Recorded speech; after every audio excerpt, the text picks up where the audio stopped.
Welcome to partialarc.com. Don't do that.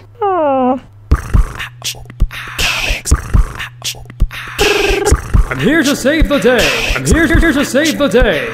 Soon I will be invincible. Because comics. Welcome to Because Comics. This is episode 14. I'm your host, Jay Jones, and I'm joined by my co-host, the newfangled Mike Christensen. That's right, we threw out the old one. He got, let's be fair, Yeah. pretty out of control at Halloween. Really bad on Halloween. It was, I'm gonna speak on his behalf, inappropriate, borderline racist. Yeah. Towards white people. It was just incredibly unconscionable towards the And Danish. everyone didn't really know how to react. I mean, when you started throwing those... You. Keep in mind, that's not that guy. Let's Right? keep. I mean, keep you those did say lines- you were new. I'm very different from him. Yes. He is out on a dumpster on the Island 5. Like that's. Did we mention before that Mike is clones himself often? I don't think we've said that before. I think it was cut from episode 3 for We time. probably did. That's where it was. You know, wasn't that important? These are side facts. It's Who not cares? super relevant. Right. The point is, every 6 months or so, I start to get a little batty, and it just so happened to be on our Batman Halloween party that And no one noticed right away for obvious reasons. Right, because I am just a terrible human being to begin with. Most of the time. So for a long time, it has gone unchecked. Yeah. But now I'm here to fill in the shoes and just to say I have nothing but love for the Danish people. Wow, it's such a weird Such a weird thing to say. for a guy named Christensen. For a guy named Christensen. Moving on. Alrighty. All right. So we're going to dive into our pull list, Mike. Okay. Yeah? So For those who don't know, every episode we talk about the comics we're reading every week. Jay, what are you reading every week? this week I am reading Starlight. Okay, I don't know this comic. Particularly know. Mysterious. So Starlight is written by Mark Millar. Nobody knows who that guy is, right? Right, yeah, he's only written every comic book movie adaptation that wasn't Marvel. Exactly. He wrote this comic called Starlight, and the artist was, or is, Goran Parlov. Okay. So Starlight is basically Mark's, I would say, his love letter, homage to Flash Gordon films. Oh, cool. Or Flash Gordon TV show. It is basically the story of a guy. His name is Duke McQueen. So I am not the biggest Mark Millar fan, but I am immediately on board. I don't know. look, this is definitely must have been something like, guys, I've been wanting to make this thing about Flash Gordon forever. Let's call him Duke McQueen and just go for it. Such And a great name. It's Oh my tons, god. It's tons of fun. Such a great name. And it's almost exactly what you imagine it is. The first issue opens with him, like, on a space planet, like, getting an award in front of, like, a 10-foot-tall queen. And Awesome. she's just like, you saved the planet, you killed the dictator. So it's in media res. He is this guy now. He is this guy. We get no backstory of him, like, I crash-landed on this planet, and I came and, you know... I'm just a humble rugby player / astrophysicist very student. much that. And he basically is like, you beat the dictator. And what this is, what we first find out right away is like, and he's very humble. He's a very humble guy, Duke McQueen. Okay. He's like, you know, why are you giving me this trophy? They're like, we're going to make a statue of you. And it's like, I don't need that. I just wanted to help. And we get the sense right away that this is like an your all-American Flash Gordon kind of hero. Right. Very humble guy. And we actually realize that this is a flashback. Our present time is actually Duke McQueen. He's an older gentleman. Oh. He's, I think, he must be in his 50s or 60s. And we're here, and his wife has just passed away. His human His wife? human wife. His human Interesting, wife. okay. And it is made very clearly Is he on Earth or is He's he on Earth at this Okay. time. He's not in space. He's on Earth. It's very much like he just lives alone. It's made to be like very melancholy, very sad. It's the opening scene from Up. Yeah, exactly. On this previous planet where he was on before, we even have flashbacks of like, you could stay here and you could rule with me by my side as my king. And he's like, sorry, this place just wouldn't be the same without my Joanne. So like we right away establish that this guy is just values on values on values. Like Right. he's you know, he might have saved this planet, but he ain't cheating. He's going back, and he's gonna live that all-American life, basically. Good for him. Yeah, good for Duke McQueen. But you know, his wife has passed away. His kids, kind of shitty. They're like, Okay. they're older 20s, early 30s, like just getting into business, just starting their own families. And this comic kind of kicks off where Duke doesn't really have anyone. His wife has kind of passed away. His sons don't visit him even on the anniversary of like her death as a year goes by. They're like, they just make shitty excuses. And, you know, it's very sad. And he starts to reminisce about these times on this far-off planet when he went on crazy adventures. And the interesting thing is that nobody believes him. When he went back to Earth, he had all these crazy adventures. He even brought his equipment back. He has, like, a spacesuit and everything in his house. Wow. Like an old, like, almost like from The Incredibles. Like, my old days as Flash Gordon character, basically. And his sons don't believe him. Nobody believes him. Only Joanne did, his wife. So, again, we are just deep in the melancholy pool in the first issue of Starlight. I'm like, oh, Duke McQueen. But this series really kicks off when a traveler from the planet he was originally comes back to Earth. And in very much as you might imagine, Duke McQueen, we need you. You are our last hope. You are our last hope. Oh, Galaxy questing it all the way. yeah. So they pick him up, they take him back to the planet, and of course, as you might imagine, the reason why is because shit has gotten really bad on this original planet. And because of the dictator he overthrew, how they kind of how they relate to what has happened is that, you know, you killed the shark that was basically dangerous enough to keep all the other terrible worse sharks away. So there was a power vacuum. Our planet became so peaceful and wonderful and so desirable that it was just easy pickings. Our troops, when these guys landed, didn't even really remember how to pick up guns anymore to defend themselves. So he gets back to the planet, and it is just the worst. I won't go into the details. The main villain, the leader, his name's Kingfisher. Interesting name. He wears a very ridiculous hat and helmet, as he should in the villain of a Flash Gordon type character. That's appropriate. With a cloak and a cape, I believe. Great. And he does like these terrible things, just really brutal, smart, intelligent, terrible villain. And our character of Duke McQueen gets back and is very first hesitant, like, I can't believe I'm going to do this. Like, this is insane. Like, I can't do this anymore. He's 60. He's 60. And he shows back up, and the comic right away, you're thinking, like, all right, like, we're obviously going to have, like, how does he get back on the bike, right? How is he going to get back into being Duke McQueen?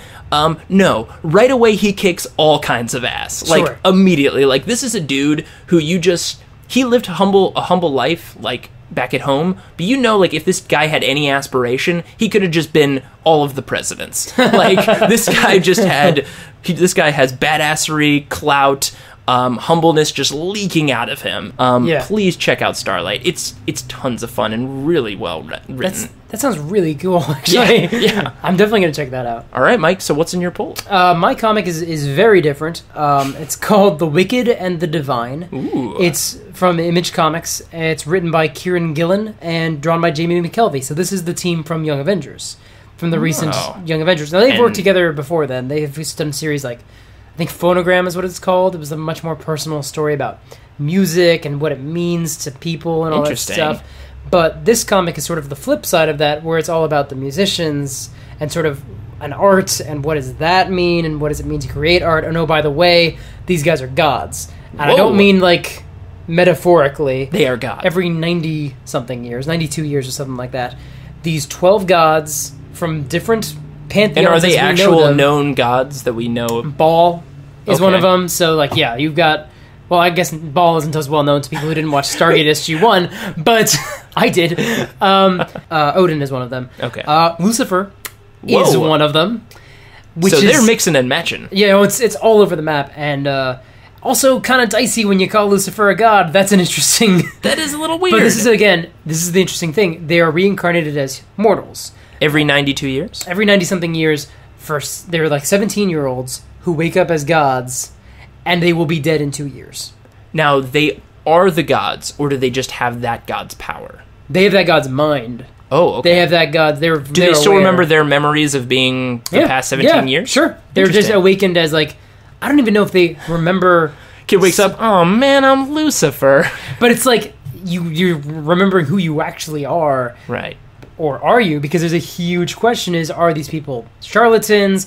They're definitely passing around some very powerful powers, apparently miracles as they call them, but are these actual miracles or just like hokum smokum? Like, what is it just like... Now, do they all know each other, or are these like separate stories across the world? When we begin the story, we're actually entering it as a fangirl. This girl who's a fan of all these different musicians in this very well-known thing. This thing happens every 90 years or so. And Do the populace know about? Oh, they know. It's known that this is at least what people purport.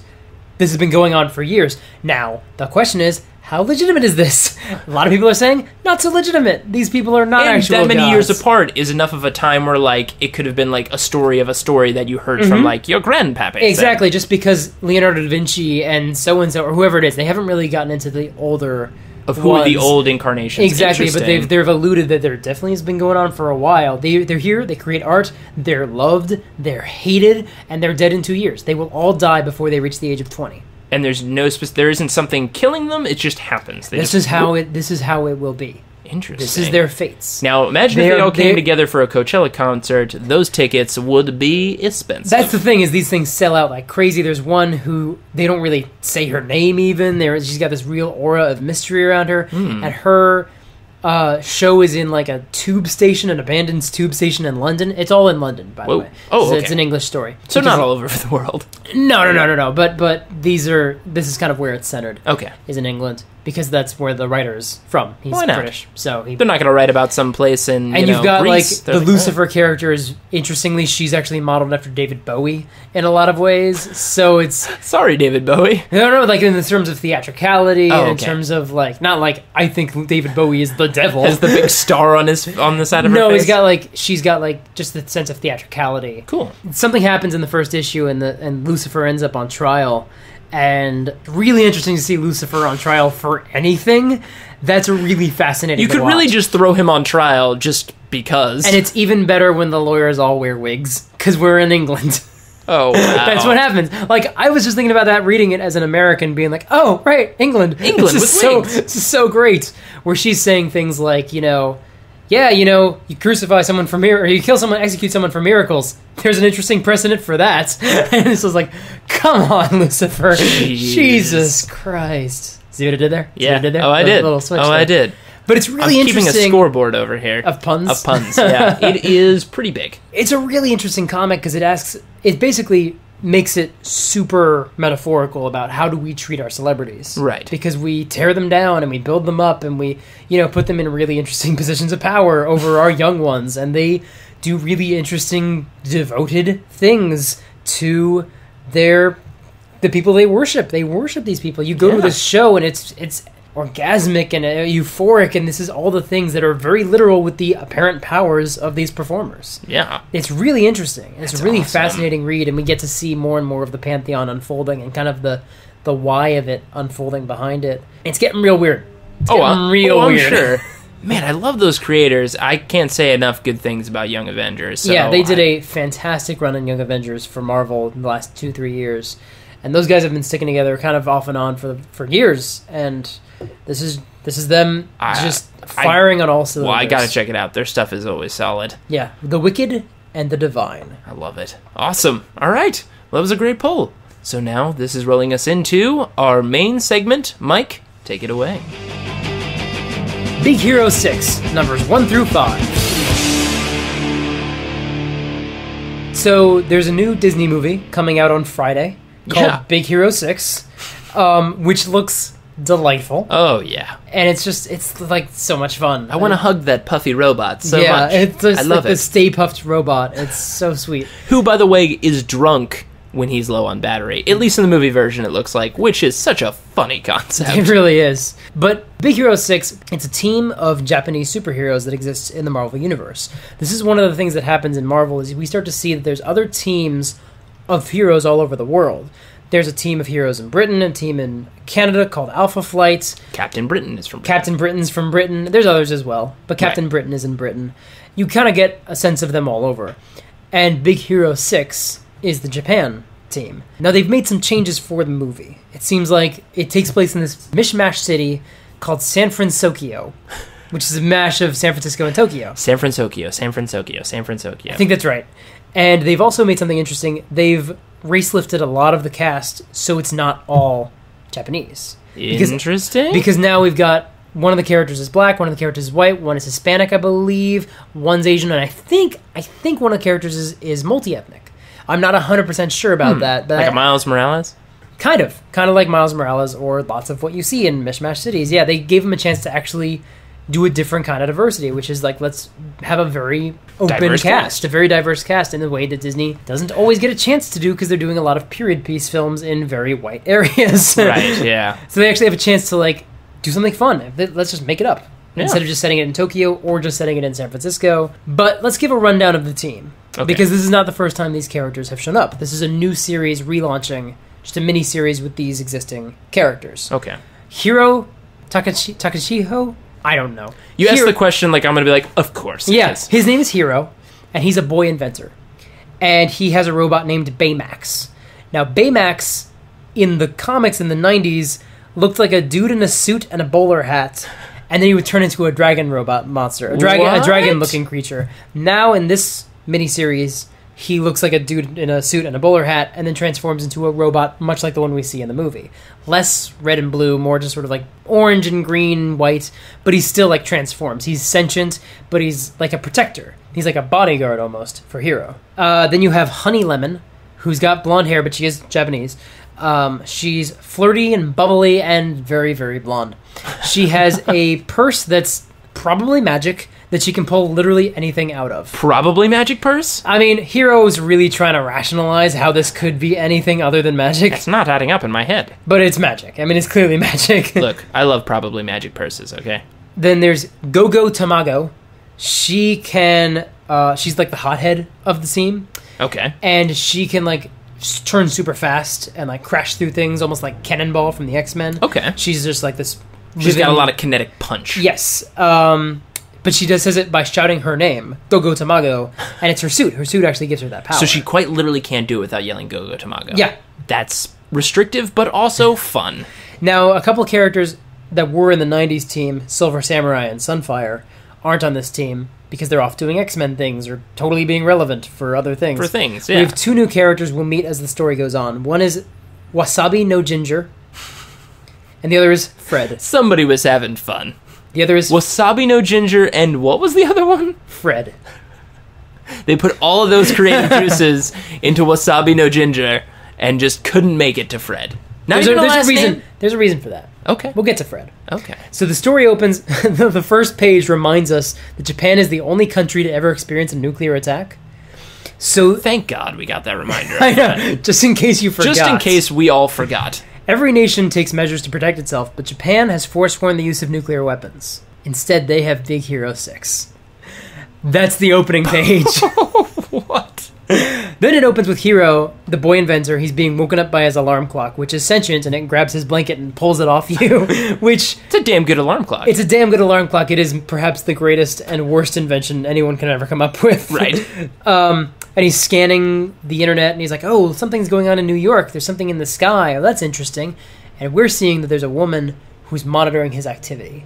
Some woman who's observing him from another room full of computers. Somewhere else in Tokyo? Somewhere else we don't know. It Okay. It is in Tokyo, but we don't know at this time. In the comic, is it San Fran, Tokyo? It's Tokyo. It's just Tokyo. Okay. It's the Marvel Universe. Okay. So it's just regular Tokyo. Okay. Hiro sees this mysterious thing happen in New York, and he's trying to figure out what is it. Well, what was it? Was it a meteorite? Was it aliens? Was it the Avengers? And he can't really focus on anything else. He goes to school, and he's still super good at school. Like, he's answering the questions, but still in his mind, like, he's paralleled his brain to be like, he's literally school paralleled side? his glasses, because he has like smart tech glasses, like Google Glass. Oh, so in one lens, he's got like news reports going of what's going on. Well, now we know where Google got their idea. Thanks, Google. But in the meantime, he's like barely watching the lecture, and he's doing these scans. Okay. And this mysterious woman is watching his activity on his Google Glasses until Baymax, who's outside, he just waits outside the school all day.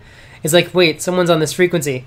Bzzzt, and like blocks it, and he's like, Hiro, you gotta be more careful, because someone's piggybacking your frequency. Somebody's snooping around. Now wait, the robot does wear a top hat. Not a top hat, a bowler hat. A bowler hat, that's right. And he wears in like very gentleman garb. Like a pinstripe suit. Oh my god. So he looks like and he's all white. He's like he's probably looks Asian. But he's like looks like a man. Oh, I'm thinking of the robot from the movie. He doesn't look anything like that robot. No, he looks like a human. Oh, he looks like a human human form. Okay. Yeah, so he looks like a normal person. He's a big beefy dude. So anyone might just think he's a regular guy. Yeah. Like Hiro's butler, if you get father. close, you notice his eyes glow. But other than that, he seems normal. Okay, cool. So the Big Hero 6 team, we're introduced to the rest of the team. Not Fred, but Wasabi no Ginger and Go-Go and Honey Lemon. They work out of a skyscraper in Tokyo. And their newest member is Wasabi, and he's a professional chef. He's a sushi chef. That's what he does. Not surprising with a name like Wasabi Not no especially, Ginger. because, of course he is. Now, is No his middle name, or is it No Dash Ginger? It's No Dash Ginger. Perfect. It's hyphenated. A bunch of ninjas burst in, and he takes them down, and the others are like, should we tell him it's a training exercise? And they're like, no one told us the first time. No. Let him take him down. Some dick keeps sending these ninjas in here for a training exercise. Through the skylight. That seems expensive. Very expensive. They're also government funded, by the way. They are a government Way to use those government funds, guys. Not the ninjas, but like the whole team. Oh, okay. The whole well, I'm team. sure the ninjas are government funded then. I would assume so, yeah. My favorite kind of ninjas, government funded ninjas. So Hero's at school, and 3 villains show up. Whiplash, who is, of course, a super hot chick with a whip, because comic books. Right. Gunsmith, who's a guy with guns. What? And Brute, which, he's a brute. He's a big guy. He's a big guy. You're blowing my mind here with these names. I know. I'm just throwing... Wasabi no Ginger, they just cut and ran from there. Yeah, it's the Chris Claremont... Oh, I didn't say. This is actually written by Chris Claremont. Holy crap. Who wrote 30 years of X-Men comics. Right. And the art is actually by David Nakayama.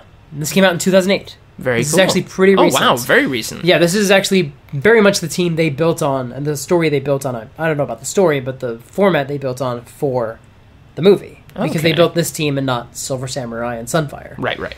But these villains show up, and Baymax morphs into this mech robot and starts attacking them. And the other heroes for Big Hero 6 show up. Wasabi's power is that he can make throwing knives out of his chi, and just throw them at people and like knock them out psychically. Interesting. And he's just awesome at stuff. That's he's just badass. Yeah. As I would expect Wasabi no Ginger would be. It's true. Very much so. Clearly, my favorite character. He is also dressed surprisingly like John Belushi's sushi chef character from Saturday Night Live. But he doesn't have the giant samurai sword though, right? He has a lot of blades. Close enough, I guess. He does have a samurai sword. That's awesome. So they're fighting these villains, but once these villains get knocked out, they turn into regular people who have no memory of what happened. The guns are gone, the whip's gone, the sexy, ridiculous clothes that Whiplash was wearing are gone, the muscles on Brute, just normal dude now. Interesting. They don't know what happened. So that night, Someone be making supervillains. So Hero puts on his virtual reality glasses that night and scans the crime scene virtually, like in real time, from what happened. Loving it. With CCTV or whatever he's using. Sure. And he sees there was a bank robbery nearby. They were like, oh, it's a distraction. That whatever this was meant to distract from this bank robbery. And then this woman, who we've seen observing Hero, shows up in this virtual reality world. Shows up in the virtual reality? Yeah. Like she's hacked into his own virtual reality world. Yeah, he's floating there in like the blue cyberspace, and Baymax is floating there, and then she's just standing there. And she's like, yeah, so this was actually a theft, and there have been similar thefts on 4 other continents. And Tokyo makes Asia number 5. So the last one is NYC. And I know this because they're going after these crystals that I found years ago. And last time I found the crystals, when I discovered them, I lost an eye. She seems to have 2 eyes. So clearly one of them is fake. And we're not calling in the Avengers. We're going to clean this up ourselves. By the way, I'm with the government, and I'm like in charge anyway. What's her code name Exposition? No, her name is Fury. F-U-R-I. Okay. Furry or Fury? I don't know. I don't know. Is it their own version of Fury? I don't know. It is a... it's a one-eyed government agent. How did I not put that together? Oh my god. That just hit you right now. I thought about the Fury like, it's like rhymes with Fury. Fury with an eye. She's missing an eye. I just realized the one-eye connection. Oh my gosh. Somewhere, Chris Claremont is crying. Anyway, they go to Long Island to protect this scientist who's in charge of this project where they keep the crystals. So they sometimes go international. They don't just chill in Tokyo. But they're not telling America that that's what they're here for. Right. They're going there as international students. Now, Hero is the only one who's still in school. Okay. So the others are just posing as high schoolers. They're protecting this scientist, Dr. Ayosama, and his daughter, who is hero-aged, named Maris. And she's even got cool cyber glasses, just like Hero, and they're like talking. Will there be a budding romance? Meanwhile, they meet Fred, who is the other member of their team, who is, I think he's originally from Tokyo, but he's basically Asian American in that he is, normal American stylings. He blends in. That's kind of why they're with him, is because he knows America and he kind of blends in. He's already going to the school that they are transferring to. Right. There's this moment where Honey Lemon and Go-Go decide, yeah, we're gonna razz the new kid and make him think we're attacking him. Then it gets out of control because of course it does, and he takes them on. And there's this moment where Baymax tries to intervene, and he glimpses just for a moment this astral form behind Fred. Oh. Of a Godzilla. Holy crap! This red Godzilla-like creature. And he's like, what was that? That was super weird. He notices it because he scans the spectrum. Yeah. But we see it a couple more times as this comic goes on. So clearly Fred's got some other things going on. Fred's got other things going on. Because there's got to be a reason why he's on the team. Yeah, it's because he has a spectral Godzilla hanging over him at every given time. But anyway, all the kids go to school. Again, they're not all teenagers, but whatever. Why not? Honey Lemon and Wasabi and Go-Go challenge the football team to just this pickup game.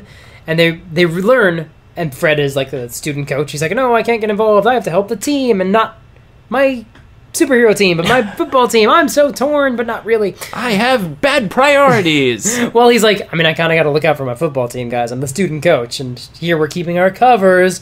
Remember. Right, that's wink, true. Wink. But he's like, look, our team's not great, so we're kind of going to lose, and that's going to set off a bad... If only we had a bunch of superheroes. Yeah, well, they volunteer. They're like, yeah, we'll join the team. And he's like, guys, that's super unethical. They're like, not if we don't use our powers. We're just awesome.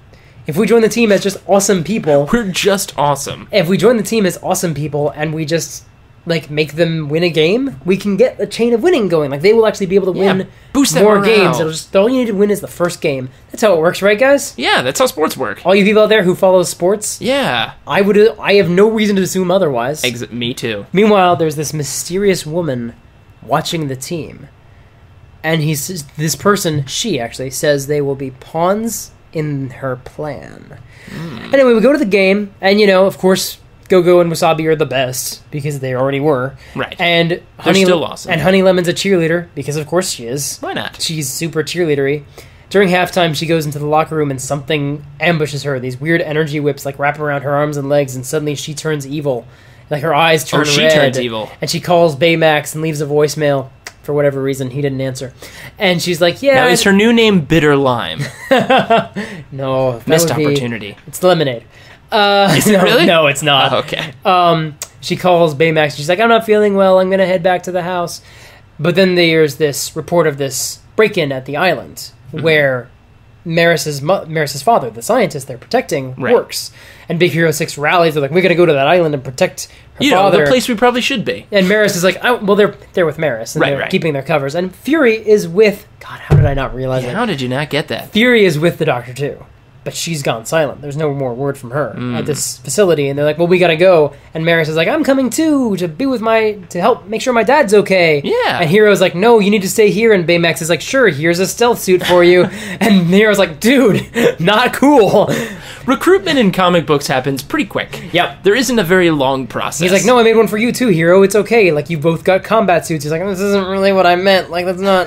We probably shouldn't... We're on a speedboat heading to an island layer now, I guess. To an island lab. Here we go. So they get to the island, Plum Island, because they're in Long Beach. Or not Long Beach, not Long Island. They find that Honey Lemon is there as Whiplash. Oh, and so the mantle has passed? And Fury is there as Gunsmith. And the Doctor is there as Brute. And he looks super weird. His mouth is even stretched weirdly wide. He's just like, I look so strange. So the same mantles have passed between two different teams. That's interesting. And so not just just to be an evil random villain, they're the mantle passing. Yeah, because it's being passed on by this villain. That's what happened when this villain attacked Honey Lemon. We didn't know it at the time, but now she's got a whip. She, of course, pulled it out of her purse.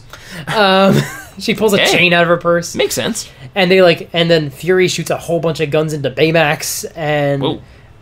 He's doing okay. But they're doing this fight. He's a robot, thankfully. Go-Go and Honey Lemon are going against each other, and they're best friends, and Go-Go's like, I'm not gonna lose to you, not to my best friend, and not like this. And that's where we get more of a glimpse of Fredzilla. That's definitely seen by more people. But Hero... So his astral form actually comes out? No, it's just visible at certain angles during fights. Interesting. Yeah, it's a weird power. I like it. Yeah, it's cool. It's something we don't see. Hero and Maris sneak into the base because there's presumably a robbery going on. Yeah. And because they know they're protecting this crystal. Yeah. Well, Fool me once. They didn't really know, but they've kind of figured it out. And they get there, and there's this woman, this black woman with dreadlocks in I think like a trench coat, and she's got glowing red eyes because all the bad guys also do. Of course. And so Hero like grabs her and tackles her to the ground, and he's like, you better like give us back our friends. So she releases the Doctor. Oh. And Maris turns into Brute. Oh. Yeah, because that's how it works. So it has to go somewhere. Yeah, maybe not right away. But she basically takes it back and puts it back on someone else just by saying so. Yeah, it's bad. So Hero, this, 14-year-old nerd, gets beat up by his crush. Aww. And then, He's crushed by his crush? Terrible. Not literally. I'll mark it over here. Please I'm do. sorry. Yeah. Anyway, they start calling this bad girl Bad Gal. She doesn't identify herself in any way. They just start calling her that. Look, very quick way. You're in the middle of a scuffle, and you gotta call somebody something. So Fury's there protecting her as well, and yet she turns on Bad Gal and knocks her out. And they're like, how'd you undo it? And she's like, well, I collected all the energy in my fake eye. And she pops it out and just shatters it. And she's like, now I'm good. And once she's knocked out, the others become normal again, and it's all fine. So they start exploring further into this complex, and they find a bunch of tiny aliens in spacesuits hanging around tinkering with technology in the basement. And we just cut. The next issue just opens with they're being interrogated by the FBI. They're like, what were you high schoolers doing there? Well, we were celebrating the win, and we went to go see her dad, and we found this robbery, and this Fury woman took them down single-handedly. She's so awesome, you guys. No mention of aliens. No mention of crystals. There are fucking aliens in this house. No mention of that in this laboratory. But they don't mention the aliens. They don't mention where the bad guys went because they can't. They can't say, we were them, and now we're not. Hey. They don't even say where Bad Gal is. They actually put her in the custody of the aliens. We learn later. What? I know. It's weird. So basically, the FBI is like, so Fury, you took out these bad guys, and then they got away? Sloppy. I mean, they were just in Tokyo. And she's like, yep, same people, definitely the same people, and not at all my friends. Because she can't say anything about it. Right. So they go back home, and sure enough, they found there's all these listening devices in their house by the FBI, because they've gone and implanted bugs. So they just call the high schoolers. Celebrate the win, guys. Come on. They throw a kegger, and they sneak out the back. What? They call these high schoolers over, and the FBI can't monitor because there's too much going on. Too much noise. And they just sneak out, and they Kegger, go... the best distraction. And they just go be superheroes. They go back to the island. Now they have a plan. Gogo and Fred engage these troops. Now there's troops swarming the island. Alien troops? Human troops. Oh. But these guys want to rescue the aliens. From, the government isn't going to let them go if they find them. Okay, so the government has arrived there, found aliens. No, they haven't. Oh. They've gone there and they found this base of, weird magic stuff and weird alien stuff. They have not found the aliens in the basement. Oh, okay. They're trying to... The Big Hero 6... The name of an R.L. Stein Goosebumps book. Man, the aliens in the basement would have been a great Goosebumps issue. But they haven't found the aliens, and Big Hero 6 wants to kind of get the aliens out of there. Rescue them. The aliens are, we find out, stranded, and also students on a field trip. A lot of layers to this story, Mike. A lot going on. A lot of things happening. So Fred and Gogo engage the guards. Meanwhile, everyone else sneaks underwater and cuts their way into the... Or not cuts. They open a hatch and get into the spaceship, which is underneath the island. Okay. Bad girl attacks them because Bad Gal got loose. Because they left her in the custody of alien children.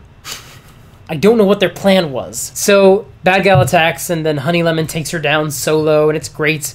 And they go and this is where we kind of learn that the aliens are children. They're like, what are we supposed to do about our homework? And Hero's like, Honey Lemon will do it for you. And they're just like, yay! And presumably Honey Lemon just fills out 400 pages of alien homework. We cut to the next morning. Because that all happened at night. It was cool and spooky and stuff. The next morning, the FBI swarmed the beach where Big Hero 6 is. And they know they're there now. Well, they know where they are. Okay. And they're just on the beach in Long Island, just having a beach day. Okay. And they're like, what are you guys doing here? And they're like, well, we're having a last day before we go back to Tokyo. I mean, you guys said our internship's ending, or our student exchange is ending, just having a beach day. And the spaceship just shoots out of the ocean and into the sky. They're like, goodbye! We had nothing to do with that, I promise. Pretty much. Yeah. And they'll just stand there and they go, whoops, so sorry, all at once. Wow, a lot of international issues going on with this adventure. Yeah, they skip right over that on that last page. This is boring. Let's just a splash page of them in action. So wait, whatever happened to our villain? I don't know. They knocked her out and just, it sorted itself out, I guess. That's how it is with Big Hero 6. And then, so, the team, it seems like they're all normal kids in the new movie. Okay. With the exception of Hero, who is a boy inventor. Will we get aliens? Will we get 3 crazy mantle-swapping adventures? Will we get a villain just named Bad Gal? Will we get long, awkward, expositional Chris Claremont dialogue? Will we get, which I'm really hoping for, a 2-hour movie about international issues, guys? Because that's what we really want to get. Will we get a Nick Fury parody woman with a robot eye? And will the movie end with everyone just shrugging at the camera saying, "Whoops, so sorry"? Cut to black. We'll find out on Friday. All right. Well, that was a great main segment, and it'll launch us right into the film. Okay, Yeah. everyone? So now we're going to go to our game segment of the episode, which is Who Am I? Who am I? All right, this is our game, Who Am I? So in Who Am I, as always, I have in my mind a hero or villain of Marvel or DC, and Mike threw a series of 20 questions. Hopefully fewer. Hopefully fewer. We've gotten close on a couple other ones. We got real close. Real close. Mike has to guess which hero or villain I am keeping from him. Now, he does have some little extra help. He has 2 lifelines. Which are probably the only reason I haven't gone to 20 questions. 20 yet. It's either a quote that the hero or villain might have said, or has said, or a event that happened in their life. So, let's kick things off. Mike, your first question. Marvel or DC? The answer is DC. Okay. Hero, villain, or anti-hero? Villain. Male, female, or neither? Male. Batman villain, question mark? Yes. Answer. Cool. Okay. Is cool a question? No. I probably have enough questions just to start naming Batman villains. But I will narrow down a little bit more. Does this character have what could be classified as superpowers? Now, that's really tricky with Batman villains especially. Mm-hmm. But there's a couple who kind of fall into the category of... I know what you mean. Yeah, whether they're normal I gangsters... give it to you. Yeah. No superpowers. No superpowers. Okay, cool. Does this character perform themed crimes? That's a great question, Mike. Has this character appeared in a big screen film? No. Okay. Interesting. Okay. That helps a lot. That helps a whole lot. Yeah. I feel like we're going to run into I have a couple guesses, but I'd like to try a quote. No, I'm sorry. Yeah, quotes are more challenging. I like that a little bit, so let's try for a quote as a lifeline. Okay. The quote is, Plastic Man, do you remember when you used to work for me? Whoa, okay. I forgot that Plastic Man used to be a gangster. I don't remember who he worked for. Oh my gosh. Okay. Is this person a supervillain or a normal criminal? Okay. So, let's line this out here. On the Gotham spectrum. On the Gotham spectrum, supervillain being like someone who like steals statues of liberty or things like or cat statues. Okay, so like supervillain being like, holy shit, he's come back to town, or villain being like, I punched this guy on a Tuesday. Yeah. Okay. He is a villain. Okay. Not a supervillain. All right, that kind of tracks with where that was going. Yeah. This is going to be challenging. This is going to be real, because I don't think I'm going to know his name. That's the problem. It's okay. I will give it to you if you can just guess the name he goes by. Let's do an event. Okay. Yeah. I love this because I don't know if this is going to help you as much. I have no idea. We're into some deep territory. This villain was murdered and eaten by Bruno Mannheim. What the hell? Oh my god. That was not where I thought that was going to go. And eaten by Bruno Mannheim. I was just hoping you'd get this far just so I could say that. Oh my god. This happened. What the hell? Gotham is the worst city in the world. The worst city. And I think it happened during 52, which I believe you didn't read. That's true. I missed a lot of new 52. Missed a lot that happened in 52. Has this character shown up in the 90s animated cartoon? No. Okay, that's the guy I was trying to come up with the name for as well, who I couldn't come up with. That's also really bothering me that I'm not coming up with the names of these criminals, because I don't remember his name. You are 10 questions deep, Mike. Yeah. And you've already expired your 2 lifelines. Yeah. Okay. This character does have an alternate name. You said, right? Or actually, yeah, I guess that's the question. Does this character have a code name? Yes, the character does have a code name. but is a normal human being, a normal criminal who gets eaten by Bruno Mannheim. Yes. Wow. I don't know this at all. Oof. We're in some... Here's the thing. You know this villain. You just work some of that magic to start narrowing down. Does his character show up on Brave and the Bold? Yes. Is this Matches Malone? No. I was going to say, because Matches Malone is Batman. Yes. No, Batman has never been murdered and eaten by Bruno Mannheim. Wait. Hang on. Are the gears working? Is this Scarface? No, it's not Scarface. Okay. I was trying to come up with normal criminals who have, like, code names. Mm-hmm. How many questions am I on? You're at 14. I'm just going to start naming people. Because I have no reason not to. Is this Maxie Zeus? No. You're just trying to go through the catalog of Brave and the Bold episodes. Scarface, for those who may not know, Scarface was... Wait, hang on. Did we say he was on Brave and the Bold? He was not on a 90s cartoon. He wasn't on a 90s cartoon, but he was on Brave and the Bold. Both of those characters. We're on both. Yeah. Retro. Oops. No, those were wasted questions. 15 questions, Mike. You're 5 away. Anyway, Maxie Zeus was the guy who thought he was Zeus and flew around in a flying labyrinth. He's pretty fantastic. Since I'm going to lose this one, I know this is what's going to happen. I'm going to lose. I might as well just take this minute and wait. No, it's not. Never mind. It's poetic if you lose this one, only for when you'll find out later. Okay, how many questions do I have left? You have 5, Mike. 5 glorious, precious questions. I don't know what to do with them. You can ask anything. What'd you have for breakfast this morning? Funny you should ask. No, okay. I had this character. Nah, damn it. Because I am Bruno Mannheim now. Bruno Mannheim still cannot get over the fact that this is a thing. This dude was eaten. Does this character's last name, or no, let's do code name. Code name begin with an A through M. An A through M? Any of those letters. Does the code name begin with? Yeah. Yes. Does this character's last name begin with A through M? Yes. First name? Huh? First name? A through M? I can't do anything with this information, Jay. Yes. I'm burning up the questions. Yes. I don't know. I'm gonna white flag it. You've got 2 questions left, Mike. I don't know what to do with them, Jay. I don't know what to do. I'll give you this, Mike. Okay. Because you have gotten close. A little bit. I feel like it's on the precipice of your mind. I really feel like maybe it's not. So the code name is something man. Don't know the answer, Jay. I don't know who Plastic Man used to work for. Okay. I'm just gonna, You're just gonna throw in the towel? Throwing in the towel. It finally happened, everyone. The answer is Kite Man. What the shit? Oh my god. I completely... Do you blame me for forgetting that Kite you worked Man shows up in a lot of episodes of Brave and the Bold. You have my DVDs. I haven't seen them in a while. And Plastic Man, fun fact, used to work for Kite Man. Oh my god. Kite Man, if you don't know who Kite Man is, whose real name is, get this, Charles Brown. That's right, a parody and joke on Charlie Brown, which makes the realization that you losing this is just my imagination of you just walking away sad. Charlie Brown my style. God, that's the best thing I've ever heard.